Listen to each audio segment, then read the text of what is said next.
Saudara-saudaraku muslimin dan muslimat rahimani wa rahimakumullah, kalau seandainya mereka memakai logika menolak daripada sifat-sifat Allah dari apa yang dikhabarkan oleh Nabi SAW, tentunya logika itu sangat mudah sekali untuk dibantah.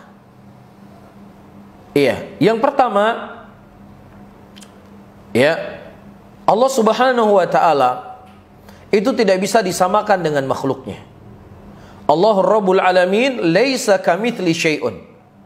Allah Subhanahu wa taala tidak sama dan serupa dengan makhluknya.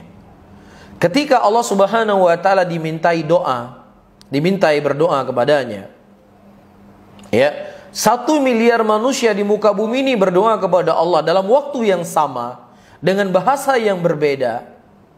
Apakah Allah Subhanahu wa taala terlelahkan? Apakah Allah Subhanahu wa taala tersibukkan antara satu doa dengan doa yang lainnya? Allah tidak akan pernah terlelahkan, karena itu merupakan sifat kurang bagi Allah. Ya, laisa kamitsli syai'un, tidak ada yang serupa dengan Allah. Allah memiliki sifat yang sempurna. Dan apakah Allah Subhanahu wa taala tersibukkan antara satu doa dengan doa yang lainnya? Naam, Allah tidak tersibukkan sama sekali.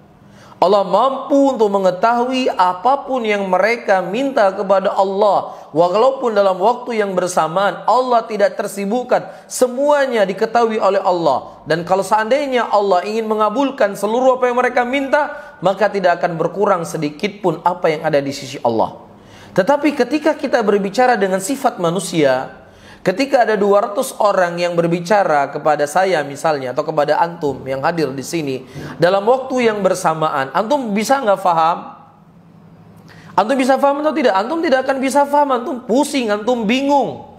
Nah, begitu juga ketika manusia itu turun dari sebuah tempat, tempat itu akan lebih membesar daripada ketika dia turun. Paham di sini? Ya, ada sesuatu keterbatasan, ada sesuatu kekurangan ketika manusia itu disifati dengan sifat turun. Ya, kalau dia turun dari rumah A, nggak mungkin dia turun dari rumah B. Ketika dia turun dari rumah C, nggak mungkin dia turun lagi di rumah D dalam waktu yang bersamaan. Itu sifatnya makhluk. Adapun Allah Subhanahu wa taala laisa kamitslihi syai'un. Allah tidak sama dan serupa sedikit pun dengan makhluknya. Ini satu hal. Hal yang kedua, dalam sebuah hadis Rasulullah sallallahu alaihi wasallam menyebutkan dari hadis qudsi bahwasannya Allah membagi di antara hambanya dengan dirinya salat dalam 2 bagian. Maksudnya dalam membaca surah Al-Fatihah. Ketika seorang hamba mengatakan, kata Allah, idza qala abdi alhamdulillahirabbil alamin, ketika hambaku mengatakan segala puji bagi Allah, Tuhan pemilik alam semesta ini, maka Allah akan menjawab, hambaku telah memujiku. Ketika dalam satu masjid ada orang sholat 1000 orang, taib. Nah, apakah dalam waktu bersamaan mereka mengatakan alhamdulillahirabbil alamin? Yang satunya masih di alhamdulillahirabbil alamin, yang satunya sudah ihdinas siratal mustaqim, yang satunya masih bismillahirrahmanirrahim. Bisa difahami? Nah, yang satunya ketika akan dekat ruku, masuk masbuk, dia baru baca alhamdulillahirabbil alamin. Nah, dalam satu masjid saja, dalam satu waktu, gimana kira-kira Allah mau menjawab?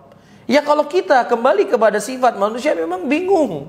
Nggak mungkin, ini sudah, wah jawab sana, oh jawab sini. Bingung kita. Itu sifat kita, sifat kurang. Tapi Allah Subhanahu wa ta'ala fa'alu lima yurid. Allah melakukan apapun yang Allah inginkan. Allah qadir, Allah mampu. Allah cuma mengatakan kun fayakun. Jadi maka jadilah. Bisa difahami? Ini kita cerita masih di satu masjid. Belum lagi nanti ya di masjid yang kedua. Belum lagi kita cerita antara waktu sholat zuhur di Jakarta dengan di Aceh itu berbeda. Begitu juga sholat zuhur di Jepang dengan Indonesia lebih berbeda lagi. Begitu juga sholat zuhur di Indonesia dengan di Amerika lebih beda lagi. Berarti nanti jawab-jawab terus nanti Allah. Seperti dia katakan turun-turun terus. Apa yang ente katakan dengan hadis Nabi SAW? Makanya ente jangan berlogikakan sifat Allah dengan logika manusia.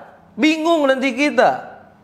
Ya, nanti Allah akan jawab-jawab terus. Ya, kalau Allah mau jawab-jawab terus, itu kehendaknya Allah. Fa'alu lima yurid, la yus'alu amma yaf'alu wa hum yus'alun. Tidak ditanya apa yang dilakukan oleh Allah, tapi kalian yang ditanya. Namun Allah Subhanahu wa taala ya mampu di atas segalanya. Tidak terbatas sesuatu apapun dari kudrahnya Allah Rabbul Alamin. Bisa difahami? Logika ketiga. Kita ketahui dalam sebuah hadis Rasulullah mengatakan kiamat terjadi hari apa? Hari Jumat. Tapi perbedaan waktu antara Indonesia dengan Amerika itu berapa jam? Ya, yang saya tahu katanya 24 jam. Jadi Indonesia lebih dahulu 1 hari. Tapi nggak tahu, mungkin teman-teman di sini yang lebih paham.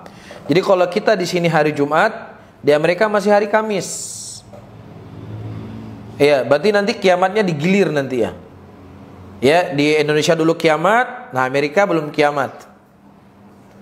Ya, atau di Indonesia paginya kiamat, Jepang duluan kiamat karena Jepang lebih duluan matahari, lebih duluan masuk ke hari Jumat. Gimana coba mereka bayangkan yang seperti ini? Sementara Allah mengkhabarkan ketika terjadi kiamat digulung langit bumi itu langit digulung oleh Allah Subhanahu wa taala. Gunung-gunung itu bagaikan ana yang berterbangan, gunung yang besar bagaikan ana yang berterbangan, hancur lebur. Ya, itu terjadi di hari kiamat, terjadi di hari Jumat. Ya, nah silakan ente pakai logika ente. Ya, berarti nanti di Indonesia dulu kiamat, orang Amerika mungkin bisa sembunyi-sembunyi dulu, lari-lari dulu. Ya, cari tempat persembunyian. Wah, sudah kiamat nih, buat apa kek? Buat pesawat alien bisa terbang-terbang. Nanti bumi datang mau diadu, bisa terbang ke sana kemari. Ya, ini logika manusia. Itulah yang disebutkan di awal tadi. Ya, dia memakai akal-akal lemahnya untuk memahami syariat Allah Subhanahu wa taala. Wa ta'awanu 'alal birri wattaqwa wa la ta'awanu 'alal itsmi wal 'udwan wattaqullah innallaha syadidul 'iqab.